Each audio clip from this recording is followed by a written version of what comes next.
The WikiLeaks founder Julian Assange's 5-year-long confinement in the Ecuadorian embassy in London has made him seriously ill. This, according to doctors from Boston and London. They say that the long spell of being restricted to a single building has had a detrimental effect on his health. We wish Mr. Assange a fast recovery, of course, but it is the 46-year-old really that ill? Or is this an appeal for amnesty to the UK, which has an arrest warrant for him? He has a shoulder problem and a lung condition. He needs diagnostic tests, an MRI scan, but he runs the risk of taking those tests in handcuffs. For the second time in barely 4 months, doctors who have examined WikiLeaks' founder, Julian Assange, have appealed to the United Kingdom authorities for safe passage to a London hospital. Mr. Assange has been granted citizenship of Ecuador and the right to settle in the Latin American country too. But Julian Assange is a wanted man, both in the United States and also more immediately in the United Kingdom. For the past 6 years, the man who rocked the world by releasing highly classified US documents has been able to live inside Ecuador's embassy in downtown London's Tony Royal borough of Kensington. Embassies are considered sovereign territory of the countries whom they belong to.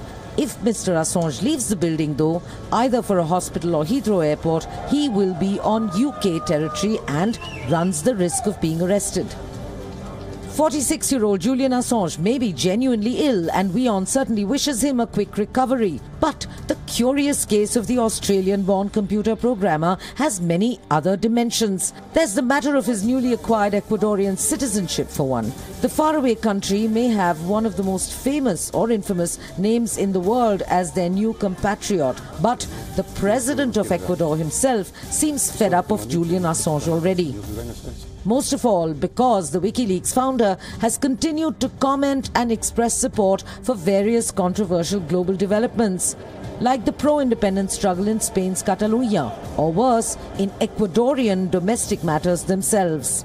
Mr. Assange was granted asylum in London by the predecessor of the current Ecuadorian president, Lenin Moreno. Mr. Moreno told a television interviewer earlier this week that the WikiLeaks founder has created more than a nuisance for Quito.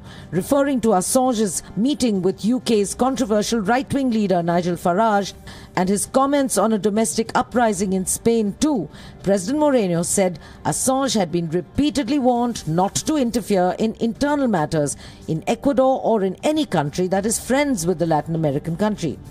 Ecuador sounds like it can't wait to wash its hands off Julian Assange. So could the latest report on his deteriorating medical condition be a familiar attempt by many amnesty seekers to gain a waiver from arrest on quote-unquote medical grounds? To Indian viewers, this will sound familiar. After all, the Indian media frequently reports how a given crook or corrupt politician about to be arrested suffered quote-unquote sudden chest pain and had to be rushed to hospital. But it's likely to cut no ice with the United Kingdom authorities. They, on their part, may offer free treatment to Mr. Assange, but in handcuffs. For now, the Ecuadorians are sticking to their commitment, no matter how tiresome. What we do have is an enormous interest in reaching a definitive solution in the Assange case. For this to happen, we are in constant dialogue with the government of the United Kingdom. We have permanent conversations and we are exploring various options to find a way out of the solution. We are also considering and exploring the possibility of mediation with a third country. The United Kingdom may well demand access to Mr. Assange for its own hand-picked medical team, and Ecuador will refuse. Mediation, even of medical personnel from neutral countries with no stakes in Mr. Assange's health or arrest, may be the quickest way out for the world's most expensive houseguest. Padma Rao, WION.